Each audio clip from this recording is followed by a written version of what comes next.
வணக்கம். ஓசூரில் மாநகராட்சி அதிகாரிகள் கடைகளில் நடத்திய அதிரடி ரெய்டில் 1 டன் அளவிலான பிளாஸ்டிக் பொருட்கள் பறிமுதல். 1.18 லட்சம் ரூபாய் அபராதம் விதிப்பு. கிருஷ்ணகிரி மாவட்ட ஓசூர் மாநகராட்சியில் மாநகர நல அலுவலராக டாக்டர் பிரபாகரன் அவர்கள் நியமிக்கப்பட்ட பிறகு, அனைத்து வணிக வளாகங்கள், கடைகள், தள்ளுவண்டிகளும் நோட்டீஸ் விநியோகித்து, பிளாஸ்டிக் கவர்களை பயன்படுத்தக்கூடாது எனவும், மீறினால் அபராதத்துடன் கடையின் உரிமத்தை ரத்து செய்வதாக எச்சரிக்கை விடுக்கப்பட்டிருந்தது.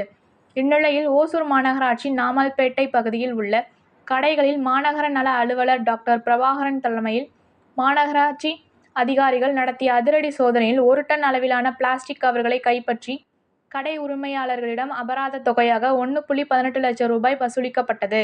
சிகரெட் பாக்கெட்களில் புற்றுநோய் விழிப்புணர்வு புகைப்படங்களின்றி விற்கப்பட்ட சிகரெட்களும் கைப்பற்றப்பட்டன. தொடர்ந்து பிளாஸ்டிக் கவர்களை விற்கும் கடைகளுக்கு சீல் வைக்கப்படும் என அதிகாரிகள் எச்சரித்துள்ளனர். நன்றி.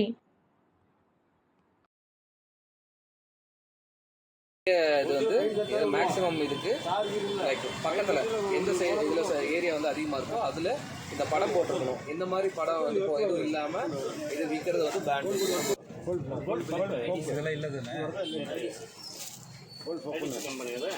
மேடம் கேளுங்க, இந்த ஏடிசியில் அவங்க இருக்காங்கல்ல, அவங்கள்ட்ட இது அவங்க தான்